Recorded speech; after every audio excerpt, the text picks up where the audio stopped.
नहीं छोड़ेंगे नहीं हमारे पैसा जय श्री राम हमें जरूर वापस मिलेंगे सारा जहान को बेईमान शैतान से भर गया ওই শয়তানকে খতম করে আমি আমার অধিকার জরুর আদায় করে নেবে और ये मेरा राम की कसम বাবা বাবা স্কুল দেবো না ফোন করবো না মানে এই সারা দেশে স্কুলে তো ছেড়ে গেছে তাই বলছিলাম কি আমি স্কুল দিলে আপনি ফোন করবেন তো আরে ফালতু বাত ছোটে আসলে কথা বল নিশ্চয় নিশ্চয় তাহলে একটা ফোন করি বাবু হ্যালো হ্যালো বাবু বলছিলাম কি যদি এক মাসের মাইনে একটু অ্যাডভান্স দেন अरे महीना लेकिन तू रोज पहले तो क्या हमें महीना दिलो अरे 100 रुपया भी तू के बोले সব মগের মার হয়ে গেছে বাবু সব মগের মার হয়ে গেছে हाँ बाकी बात अरे कहाँ বাড়িতে বাবু বাড়িতে अरे क्या शर्म की बात बारी में पके मार এই দেশের সবচেয়ে এই বড় মগের মারগুলো তো বাড়িতেই থাকে বাবু अरे क्या ताजो अरे थोड़ा खर्चा कर दे খোলসা করে কি আর বলবো বাবু এই যে দেখছেন দাদারা দিদিরা কেউ বসে আছে কেউ দাঁড়িয়ে আছে তাদের জিজ্ঞেস করি দেখুন না এদের প্রত্যেকের বাড়িতে পকেট মার কে আছে अरे कोफा वो सब खोनीला टोनीला ना रखे असली कोथा बोल বলছি বাবু বলছি কিন্তু আমি নয় বাবু এদের প্রত্যেকের বাড়িতে একটি করে অথবা এই দুটো তিনটি করে পকেট মার আছে अरे सेठी होलो के अरे तू बोल ना সেটি হলো গে বাবু এই বাড়ির বউ अरे लेगा अरे वो भी पैकेट से नहीं ले तो ये रुपया में बारी में नहीं रहेगा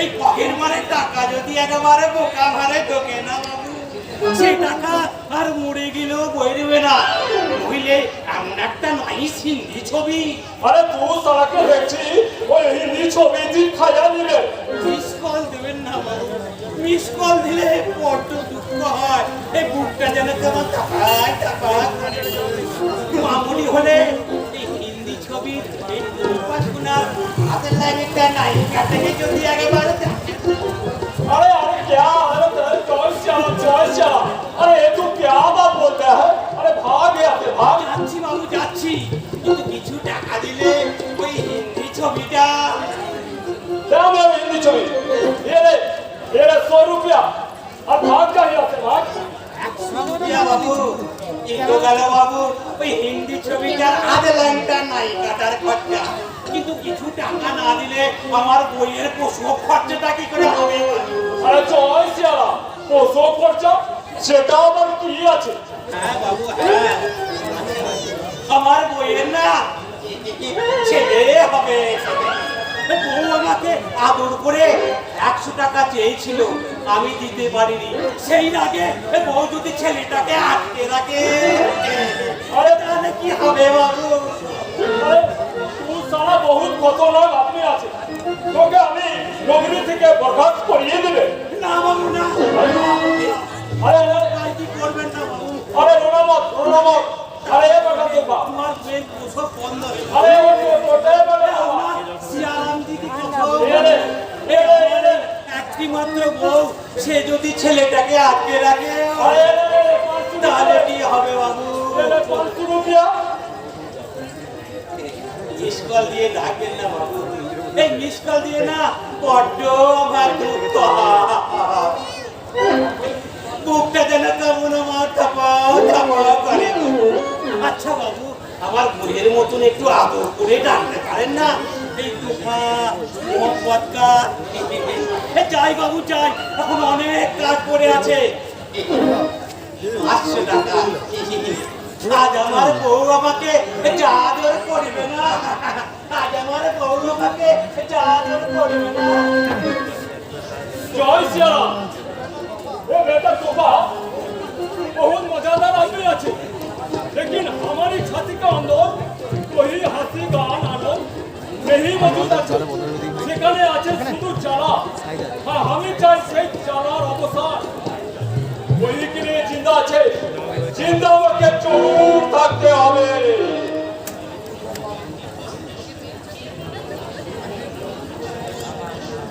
গুরু ব্রহ্মা গুরু বিষ্ণু গুরুদেব মহেশ্বর গুরুরেব পরম ব্রহ্ম তস্मै শ্রী গুরুবে নমঃ। প্রভু শ্যামসুন্দর গোস্বামী বলেছেন, বাবা যুধিষ্ঠির এ জীবন ক্ষণিকে পদ্মপাতা চলেন নেয়, এই আছে এই। আরে নমস্তে বাবুজি, নমস্তে। ও সিংহি, আপনি কি আমার গুরুদেবের কাছে? अरे नहीं बाबूजी, अभी 16 पर आছি। हमें वही के लिए हमारे भी लोग को वही रुपया को রামকৃষ্ণ বলেছেন, টাকা মাটি মাটি টাকা।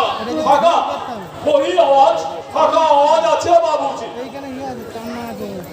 কথা বলতে নেই ভাই, ভগবান শ্রী রামকৃষ্ণের বাণী। হ্যাঁ, আপনি যদি এত মানিয়ে চলেন তো আমার রুপি আপনি দেননি কেন? আরে পাবি রে বেটা পাবি, টাকা তো বাতাসে উড়ে বেড়াচ্ছে। আমি ধরে রাখবো, সময় মতো এসে একদিন নিয়ে যাবে। তা পড়িয়ে কব ভাবে আছে? কবে? আমার আমার গুরুদেব দয়াল প্রভু শ্যামসুন্দর গোস্বামী বলেছেন, না থাক, আপনি আপনি ওই মাঘে পূর্ণিমায়, হ্যাঁ, মাঘী পূর্ণিমা। কি হলো সিংহি, আপনি কি অসুস্থ বোধ করছেন? नहीं नहीं बाबूजी, कोई बर्बाद नहीं। तो मैं याद नहीं 1982 साल की माघी पूर्णिमा का था। তার মানে कुछ नहीं बाबूजी, कुछ नहीं। मैं थोड़ा बेसवाल हो गया। तो मैं याद नहीं। ये साजिश सिंह सतगुरु माफी की चरण कर गई, वही भी इसका फैसला करेगी। जय सिया राम जरूर फैसला करेगी, जरूर फैसला करेगी। गुड बाय बाबूजी, गुड बाय।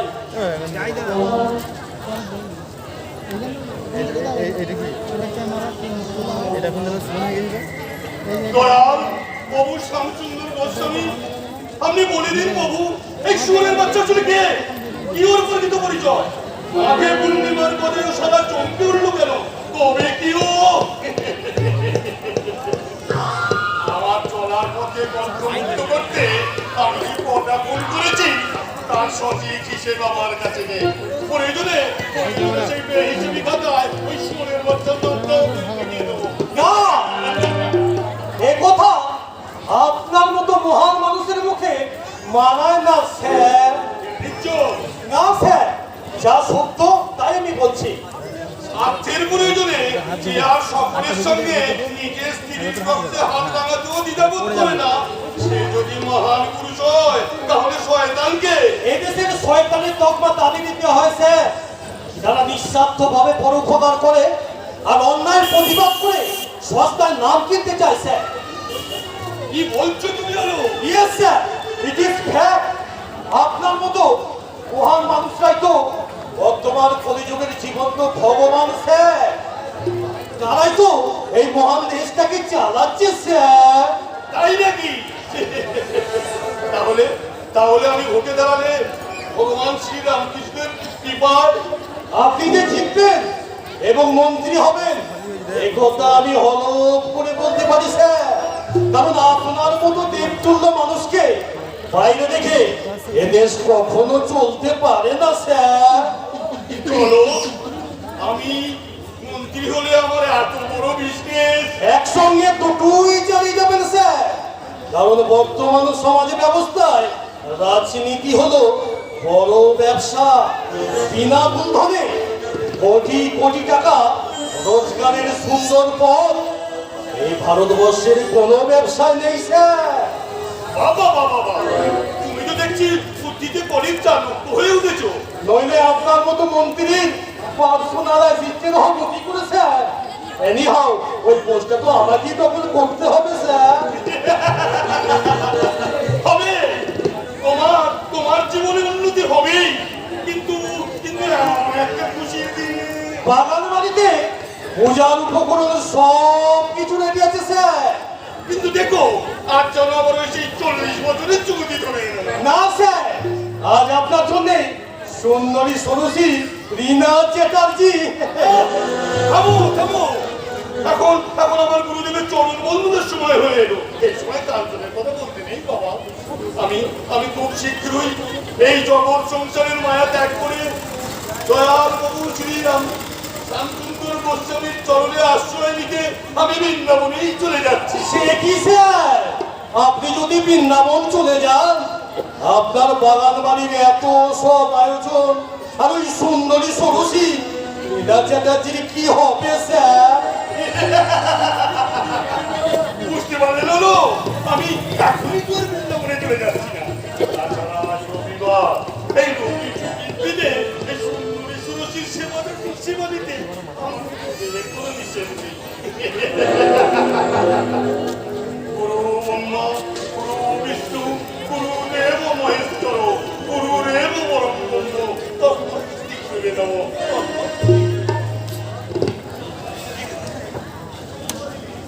শালা একটা বক ধার্মিক, সাধুতার মুখোশ পরে ক্ষমতার উচ্চাসনে বসে ধরাকে সরা জ্ঞান করছে, কিন্তু কালের বিচারে নিয়তির খর্ব একদিন তোমার মাথার উপরে নেমে আসবে।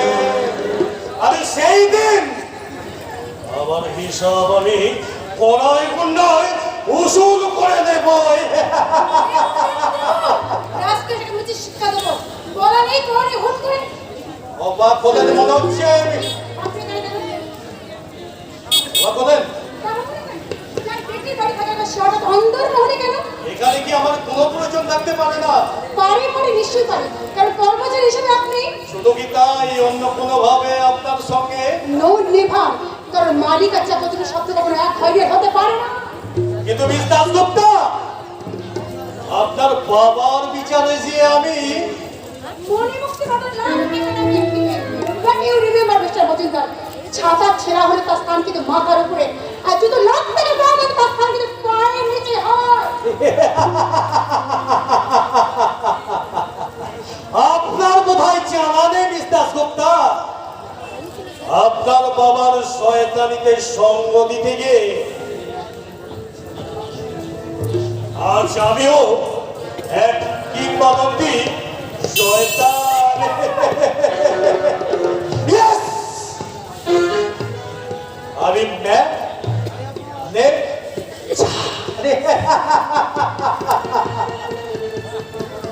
আপনার বাবা অর্থলিপ্সা, আপনার এই অহংকার বাবার অধর্মে পরিপূর্ণ শ্যামসুন্দর নিকেতনকে ম্যানেজ করবার জন্য আমি ম্যানেজার কোলের চাণক্য এটার কালবি আমার প্রতিটি পরের চালে আপনার ওই জীবন হইবে দুর্বিষহ বিষাদময়।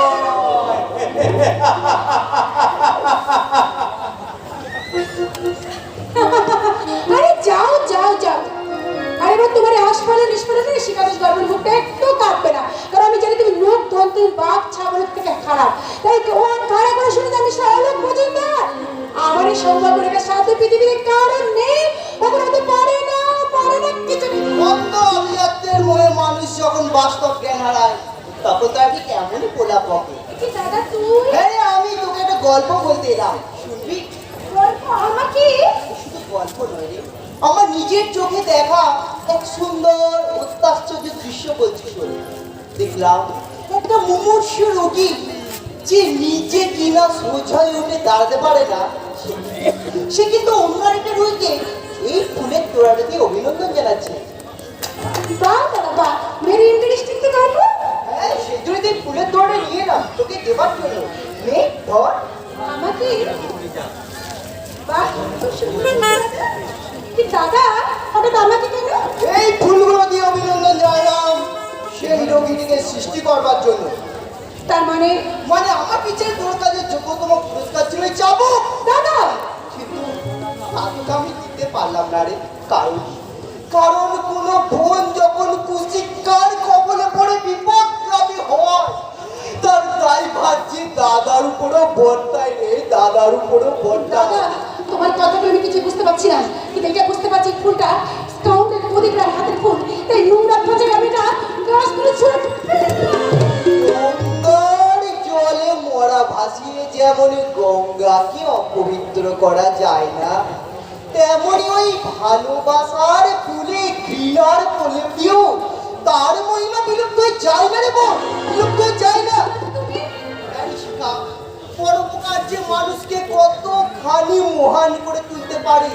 নিজের দুঃখ ভুলে অন্যের সুখে মানুষ যে কেমন মধুর হাসি হাসতে পারে তা তার প্রদীপ রাইয়াকে আমি জানতে পারতাম না রে। আমি জানি জানি জানি ও জানি, সে হাসি তোর ভালো লাগবে না, কারণ কারণ সব মাধ্যমে ঠিক করে আর গুরুত্বপূর্ণ হিন্দি গানের তালে অনুমত নৃত্য যাবে অপার আনন্দ দেয়।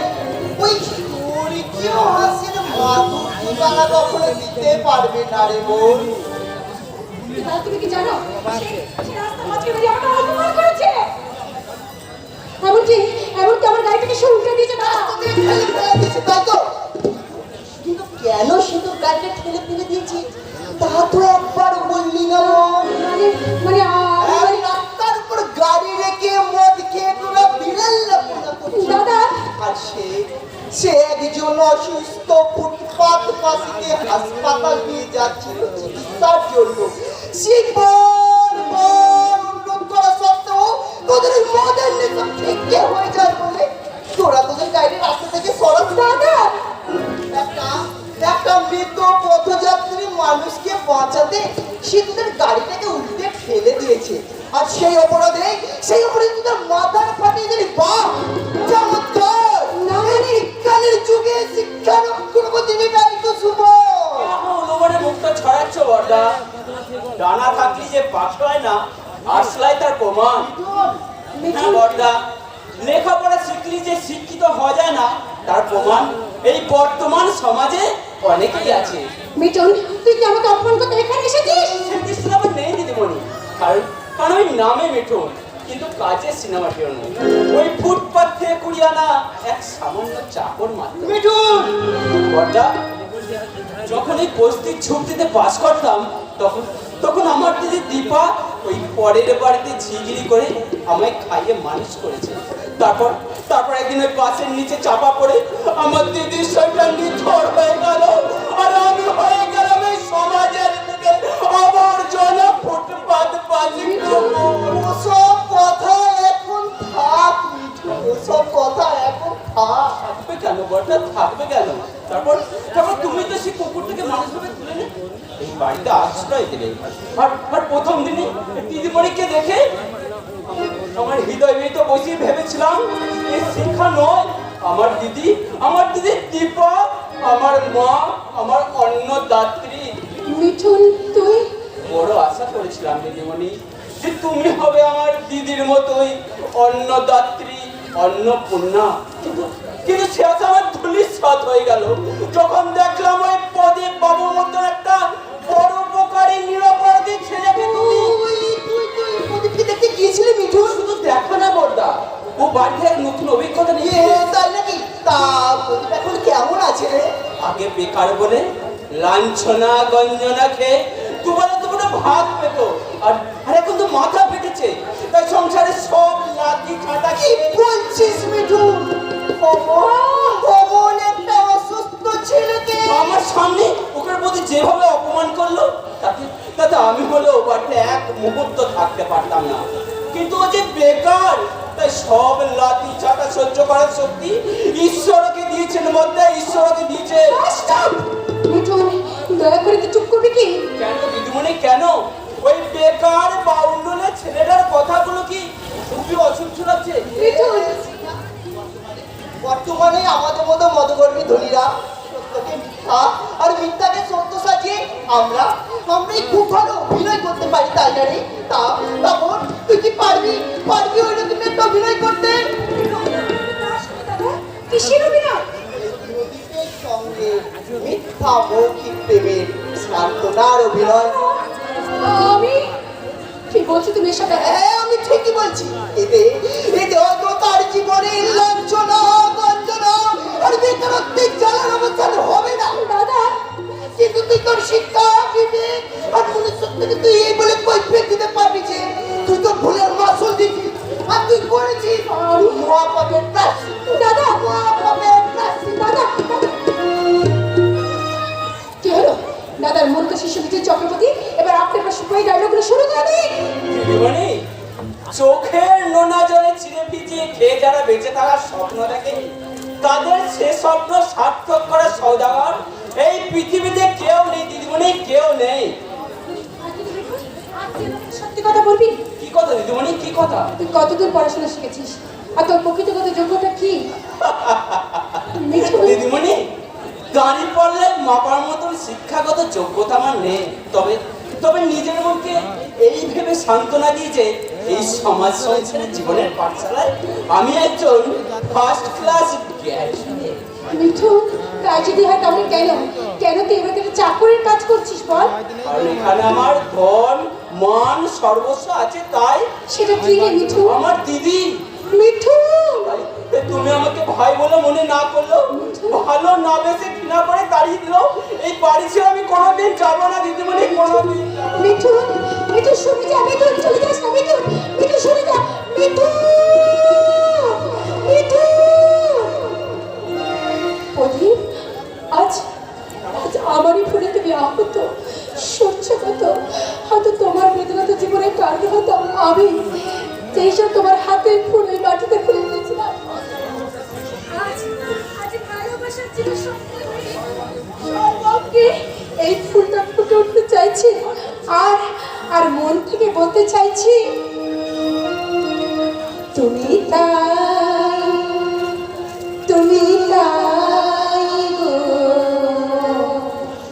আমার পরানো যা যা তোমার ছাড়া জগতে মোর কেহ নাই,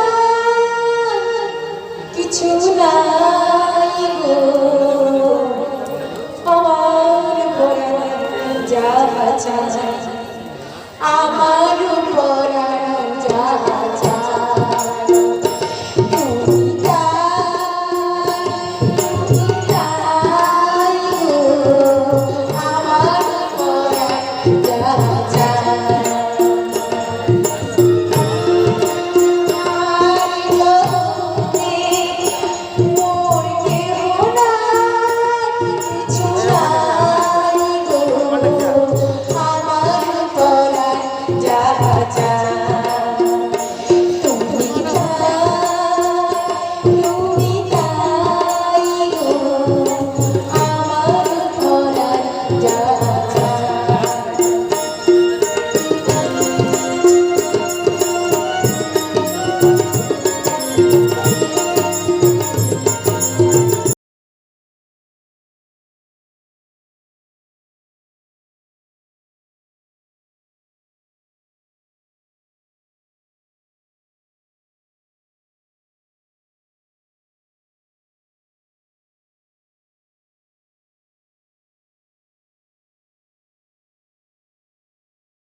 তুমি তাই গো আমার পরানো যা যা আমার পরানো যা যা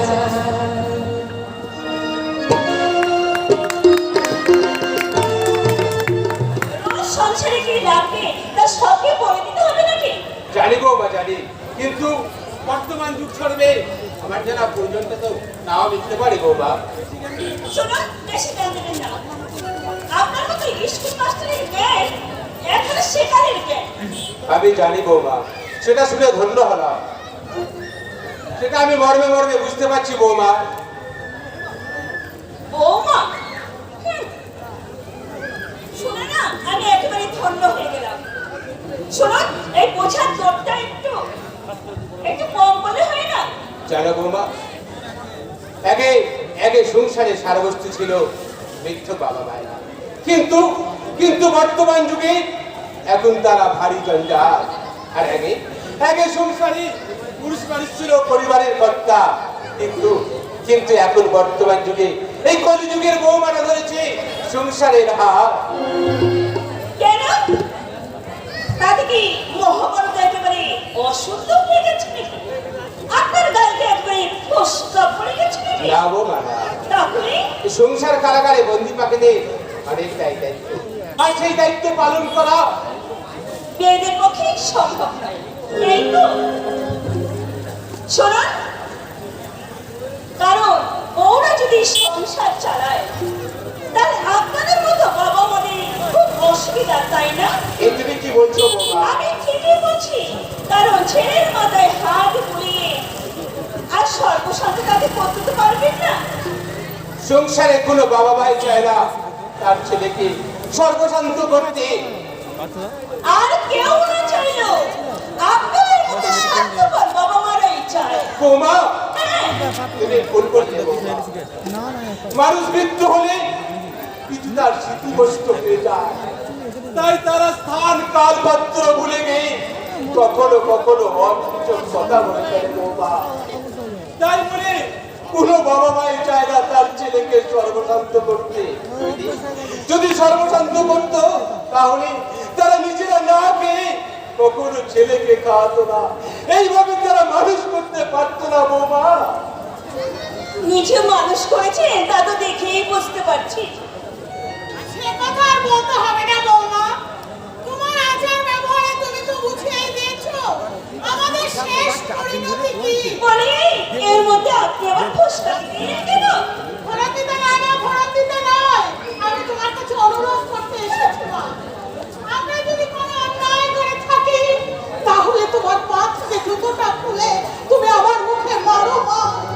তবু যে একজন সম্মানীয় শিক্ষক, একে তুমি অসম্মান করো না মা, অসম্মান করো না। থামান। শিক্ষক দু পয়সা রোজগার করার মুরদ নেই, শুধু আকাশ ছোঁয়া কল্পনা। ও রোজগার করতে পারে না বলে তাই আজকাল কোনো সম্মান। না, সম্মান নেই, কারণ ওনার এই বড় বড় লেকচার আর শুনতে ভালো লাগে না। বৌমা, বৌমা, হ্যাঁ, অর্থই পৃথিবীর সব। অক্ষয় পৃথিবীর সব। হ্যাঁ, অর্থই পৃথিবীর সব। শুনুন, অর্থ ছাড়া এই পৃথিবী একেবারে অচল। একদম পাবে না। অর্থ না আমার দাদা যদি হলে মানে জ্ঞানী মানুষ তাহলে খাবে। বৌমা, বৌমা, ঠিক আছে, ছাতামুড়ি, আপনার ওই কিন্তর মুখে। বলছিটা পরে বুঝবি। শুনুন, আপনার ওই মেজো ছেলেটা 10 পয়সা তো রোজগার করার মুরত নেই, ছোট ছেলেটা তো মাথা ফাটিয়ে বসে আছে। বলে এই সংসারটাকে হাওয়ায় চলবে নাকি হাওয়া?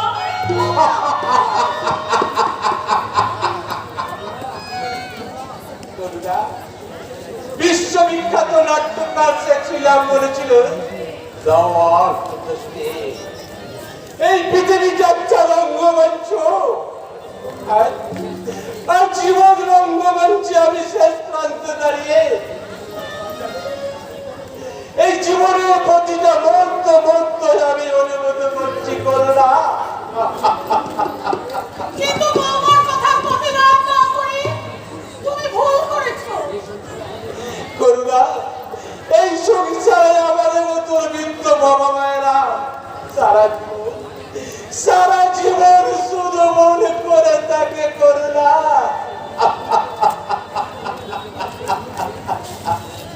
কিন্তু সেই ভুলকে ভুল করে ফুটিয়ে তোলা এই কলিযুগের পুরো ছেলের সাধ্য নেই করুণা। তারপরে আমাদের সন্তানেরা জানো করুণা, আমাদের বৌমাদের আঁচলে তলায় বন্দি, তাই তো দায়িত্ব প্রাক্তন শিক্ষক প্রভাত রায়ের হাতে ধরিয়ে দিয়েছে। আর আজ বাজারের তরি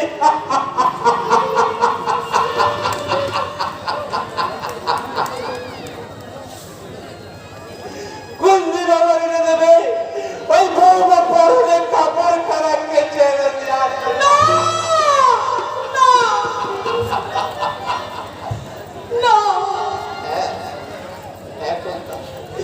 এখন না,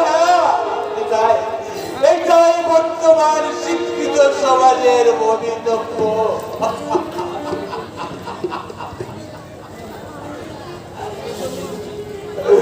আর সেই জন্য বুঝে মহান ভারতবর্ষের বুকে দাঁড়িয়ে সম্রাট আলেকজান্ডার বলেছিল সত্য সত্য সত্য চলুকাজ কি বিচিত্র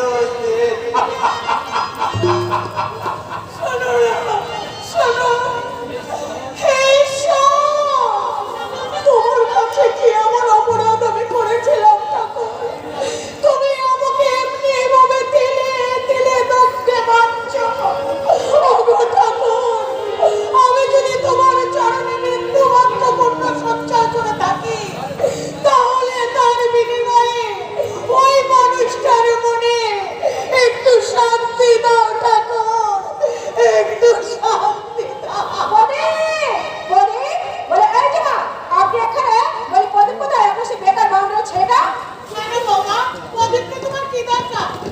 কার আছে? ঘরে বসে বসে শুধু সাধারণত গিললেই হবে না। কিন্তু বাবা, তুমি তো জানো ও অসুস্থ। কিসের অসুস্থ? গুন্ডা রংবাজ গুন্ডাদের সঙ্গে মস্তানি করলে ওর একটু একটু মাথা ফাটতেই পারে। তার জন্য ঘরের সাথে আপনি চলবে না। ঠিকই বলেছে বিজয়পতি। আমার মতো এসব ছেলেদের এসব ফালতু বেকার বাগিয়ে লাগে না, তাই এই লোক দেখানো বিয়ে আমি খুলেই দিচ্ছি। না না প্রদীপ না, আমার দিব্যি রইল। তুই এটা করিস না বাবা। মা যখন বারণ সুস্থ করছে, না হওয়া পর্যন্ত এই ব্যান্ডেজ তুই খুলতে পারবি না। মা যখন বারণ করছে তবে থাক। আচ্ছা বলবি তোমার আবার কি দরকার? এই না, চট করে মরে মাথা থেকে আমার দুটো জোড়া পাশ করে নিয়ে এসো। তুমি কি বলছো বাবা? তুমি বিচলিত হয় না, আমার বিচলিত হয় না। এই কাজটা আমি ঠিকই করে দিতে পারবো, আমি নিশ্চয়ই পারবো। তুমি কোনো চিন্তা করো না বলছি। তোমার এই জুতোটা আমি এক্ষুনি মোড়ের দোকান থেকে পালিশ করে দিলাম। হ্যাঁ, পালিশ করে আপনি উদ্ধার করো। তা নয় যাচ্ছি, কিন্তু একটা কথা জিজ্ঞেস করবো বৌদি। বড় কি বলে? মাত্র কদিন আগে মেজদা তোমার একটা 3000 টাকা দিয়ে শাড়ি কিনে দিল। একজন কিন্তু এখন যদি আর একজন বোনার আর কি নাম করেছে আমি কোন পোশাক করবো না। তোমার মতো লোকের কাছে সেটা আমি জানতে চাই না। কি ব্যাপার? কি ব্যাপার তো? চাচামেচি কি? বাবা তুমি এসেছো, দেখো তোমার এই বেকার বাউন্ডারি ভাইটা কেমন করে আমাকে অপমান করছে, কেমন করে অপমান করেছে। ভুল তো তোমারই না। তুমি তো জানো এদের মতো অলস মস্তিষ্ক শয়তানের কারখানা। তাছাড়া এদের মতো বেকার রকবার ছেলেরা যে পাতে খায় সে পাতে ফুটো করে। তাছাড়া ওকে বলার কি দরকারটা ছিল তোমার? একটু আগে বাবা বাজারে গেলেন, বাবা তো বাজার থেকে ফেরার পথে তোমার জুতো চোরা পালিশ করে নিয়ে আসতে পারতো। মাননীয় ভদ্র মন্ডলী, এতক্ষণ আমরা শুনলেন একজন প্রখ্যাত মাস্টার মশাইয়ের সুযোগ্য সন্তানের মুখে একবিংশ শতাব্দীর সেরা সংলাপ। শুনে চমকে না উঠে আপনারা আপনাদের মনের খাতায় তা লিপিবদ্ধ করুন, তাহলে অন্তত বুঝতে পারবেন এই বর্তমান শিক্ষিত উন্নত সমাজ ব্যবস্থা নামক মোট ভারতীয় স্তূপের উপর আমরা বাস করছি। পবিত্র কলমটা বাড়াবাড়ির সীমা করা দরকার। জানিস যেমন উচিত ছিল তোমার কথা বলা, কারণ সব কিছু সীমা শুধু আমার একার জন্য নয়, তোমার জন্য। এই ধারণা তোমার বদলে ফেলা উচিত। এই জন্য যে দুটো হাত দুটো পা কিছুটা লেখাপড়া আর একটা সুন্দরী বউ থাকলে আদর্শ মানুষ হওয়া যায় না। সব ধর্মবিদ আর একটা বাজে কথা বললে ঘর ধরে দাঁড়িয়ে তো পার করে দেবো। বাবা, তুমি তো জানো পবিত্র আমাদের সম্মানীয় অতিথি, আর আমরা বলি পানের জলে ভেসে এসেছি, তাই বাইরের কুকুর বাড়ির ভেতরে ঢুকে ঘেউ ঘেউ করলেও তাকে তাড়াবার অধিকার আমাদের নেই।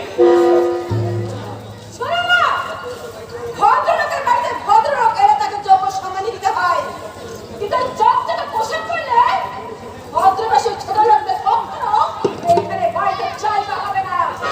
এসো শুনে, চলে এসো। তোমার কথা কি ওই বেস্তার যুবতীর প্রতিধ্বনি? নিশ্চয়, তুই কি মনে করছিস ওরা সকলে মিলে আমার স্ত্রীকে অপমান করবি, আর আমি তো পূজা সহ্য করবো? তাছাড়া আজকে প্রথম দিন, তোমরা এবারই নতুন বউ, তাই আমি কিছু বললাম না। দ্বিতীয় দিন এই সংসারে কিছু এমন ঘটনা ঘটলে একটা কুরুক্ষেত্র কাণ্ড করবে, এই কথাটা তুই যেন মনে রাখিস। শুনেন, শুনেন, শুনেন। পবিত্র, তুমি কিছু মনে করো না বাবা, তুমি তো বুঝতেই পারছো।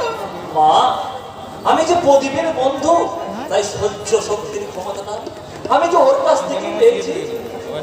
তুমি একটু বসো বাবা, আমি তোমার জন্য এক্ষুনি চা নিয়ে আসছি। বসো। কেমন আছিস বল? রাখাল তো পুরোপুরি সুস্থ। তাহলে আমি পুরোপুরি সুস্থ, কারণ আমার এই মাথার ব্যথাটা আমার এই আঘাতের জন্য নয়, ওই রাখালটার জন্য, ওর সংসারটার জন্য রে। প্রদীপ, তুই আমি আমার যদি কিছু হয়ে যায় তার ওই সংসারে কোনো ক্ষতি হবে না, কিন্তু রাখালটা যদি কি হয়ে যায় ওই সংসারটা ভেসে যাবে রে, একেবারে ভেসে যাবে। এ কি, আপনি বাড়ি দাঁড়িয়ে কেন? ভিতরে আসো। আসতে পারি যদি আপনি আমাকে ক্ষমা করেন তাহলে। রাখালটা সুস্থ হয়ে যায়, তার উপর আমার রাগ অভিমান কিছু নেই। নাও, তাই আমি ভেরি হ্যাপি। রাখালদের সুস্থতা আর আপনার সুখের দ্বারা আমার কৃতজ্ঞতা শুভেচ্ছা। মাননীয় ভদ্র মণ্ডলী, দর্পের বুদ্বুদাত বাস্তবতার আকাশ থেকে বিন্দু বিন্দু বাড়ি হয়ে ঝরে পড়ল শুষ্ক রুক্ষ পরস্তরময় মরুভূমির বুকে। যে দৃশ্য শুধু কবির কল্পনায় সম্ভব, আজ আপনাদের সামনে প্রবহমান। ভাবছি শরতের মেঘ মুক্ত আকাশে কেমন করে ছোট্ট একটা মেঘ ভেসে এলো। পবিত্রবাবু, সেই সঙ্গে চেষ্টা করে দেখছিলাম এই কুটির সমাজের দর্পণে ভেসে ওঠা, মনে মনে দর্পণ করা দুটি চরিত্রকে পাশাপাশি বসে একটা একটা নব মেঘদূত রচনা করতে পারি কিনা। চলি। পাগল কোথাকার। আপনার মতো বন্ধু মিলে কিন্তু সবাই পাগল হতে চাইবে। তাই নাকি? তাহলে আপনি পাগলই নেই, তা নাহলে এত ছুটে আসি। যাক, আপনি কি আমার একটা অনুরোধ রাখবেন? অনুরোধ? যদি কালকে পার্কে একবার দেখা করেন তাহলে? পার্কে? কেন? আপনার সব জ্ঞান রক্ষণ আমি সেখানে গিয়ে দেবো। আজ তাহলে আমি আসি।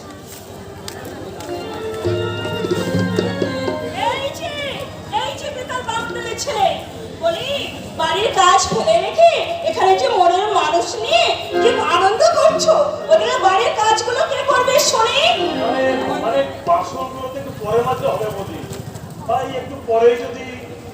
একটু পরে কেন শুনি? বাড়ির কাজ ফেলে রেখে মনের মানুষকে নিয়ে এখানে হই হুল্লোড় করতে পারছো, আর কাজের কথা তোমার মনে থাকে না? বৌদি, বাড়ির কাজ করবে? বাড়ির কাজ করবে কেন?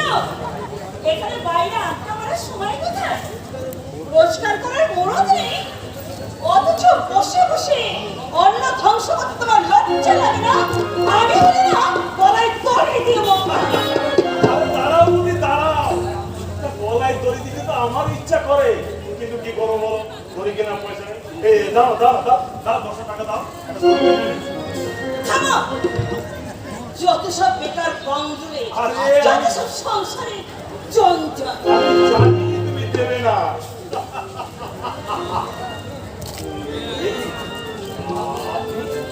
আপনি এখনো জাননি?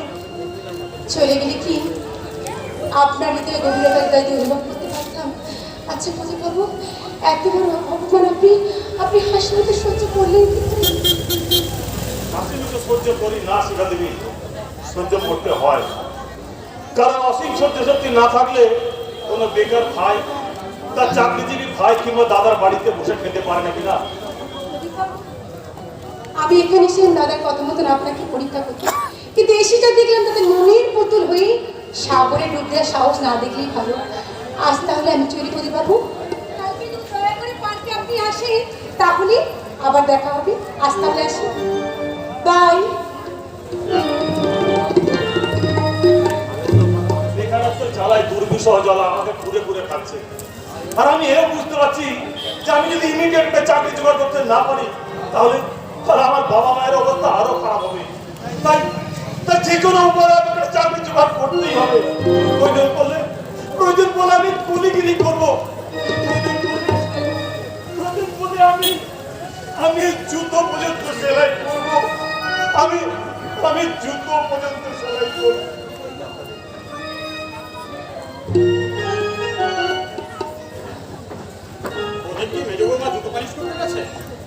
আরে তাতে কি হয়েছে? বেকার বাঙালি যদি একটু কাজ করে তাতে ক্ষতি কি? আরে ক্ষতি এমন কিছু নয়, সংসারে একটু একটু কাজ করা আর জুতো পালিশ করা এ দুটো এক জিনিস হয় নাকি? এই দেখো, বেশি জ্ঞান দিও না। তুমি রোজগার করো ঠিকই, কিন্তু এই সংসার থেকে চালাতে হয় আমাকে। তাই বলে ওদের দিল্লি পোড়া দেখে এই সংসারের মাথায় জুতো মারার অধিকার তোমার আমাকে নিয়ে করতে। রোজগার কেউ কাকে দেয় না, অধিকার অর্জন করতে হয়। তাহলে সেই জন্য তোমাকে গৃহিণীকে আমি একটা প্রশ্ন করছি, উত্তর দাও। কাল রাতে কি মা ভাত খেয়েছিল? জানি না যাও। তাহলে কেন চলবে? ওই রায় বাড়ির বড় বউ? শোনো, কে খায়নি তাকে গিয়ে তুমি জিজ্ঞাসা করে এসো। না, তোমাকেই বলতে হবে। কেন? কারণ বাড়ির একটা মানুষ না খেয়ে সারা রাত উপবাসে থাকবে, আর সেই বাড়ির যোগ্য তুমি যোগ্য মহিলা হয়ে তুমি জানবে না, এটা হয় না। শোনো, আমি কিন্তু তোমার ওই মায়ের কেনা বাদী নই যে সবসময় তার পায়ের তলে আমাকে পড়ে থাকতে হবে। ওকে, আরেকটা কথা তুমি শোনো, তোমার বাড়িতে আরো তো বউ আছে, কেন তারা তোমার মায়ের দায়িত্ব নিতে পারে না? কেন তোমার মা কি আমাকে এক্সট্রা কিছু দিয়ে রেখে দিয়েছে নাকি? সে মুখ দিচ্ছি একদম নিজ তোমার অনুমতি। আমি নিজ নিজ তোমার মা, তোমার ওই মহর্ষি মা আমাকে কে দিয়েছে তুমি বলো? স্বামী উপহার দিয়েছে বৌমা, স্বামী উপহার দিয়েছে, যা নারীর জীবনের শ্রেষ্ঠ সম্পদ, যার গর্বে গর্বিত হয়ে তুমি এই বাড়িতে বউ হয়ে এসেছো বৌমা। শোনো, ওই একই রেকর্ড বারবার আপনি বলবেন না, কারণ ওই ক্যাসেট শুনে আপনাকে কিন্তু কেউ হাত তালবেন না। যত সব বাবা, বাবা আপনার মনের ভেতরটা আমি কিন্তু বুঝতে পারছি না, কিন্তু বিশ্বাস করুন আমি বড় অসহায় বাবা। জয়, আমি তোকে অবিশ্বাস করছি না রে জয়। এই সংসারের অবদানের কথা আমি কোনোদিন ভুলতে পারবো না, তবে বৌমা যা চায় তোর তাই করা উচিত। না বাবা, না না, হয় না বাবা, এ হতে পারে না বাবা, এ হতে পারে না। আপনার বৌমা চায় এই সংসার থেকে আলাদা হতে, তাই তো? হ্যাঁ বাবা, ঠিক তাই। কারণ আমার মাইনের টাকায় এই সংসারটা চলছে, এটা ওই শয়তানি কোনো মতে সহ্য করতে পারছে না। তাই কারণে অকারণেও আপনাদের জয়,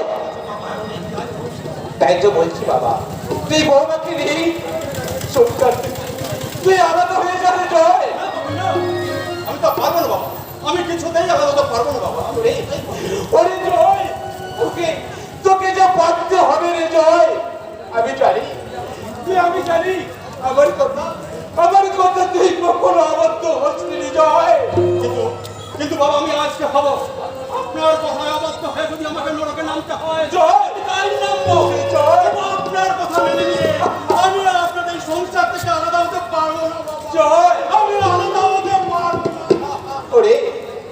ওরে তোর শ্বশুর তার মেয়ে ভালো মন্দ দায়িত্ব তোর হাতে তুলে দিয়েছিল জয়। তুই যদি অবাক করিস, কিচ্ছু যায় না বাবা, কিচ্ছু যায় না। কারণ কারো অন্যায় আপনার মেনে নিয়ে জয়, সংসারকে ভেঙে টুকরো টুকরো করার জয়, তাই আমি আপনার পায়ে আপনার পায়ে থেকে আপনি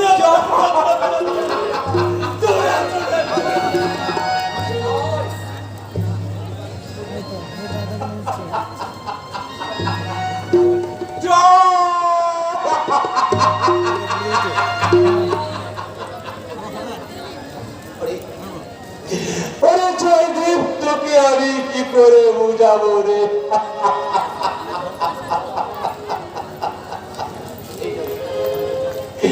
এই জগতে সংসারে কোনো বাবা মাই চায় না রে জয়। তার সংসার সংসার থেকে আলাদা হয়ে যায়।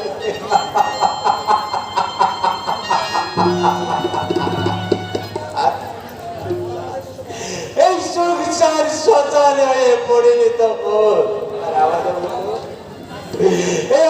মতো অসহায় বৃদ্ধ বাবা মায়েরা সেই সংসারের মুখে শুধু হাও হাও করে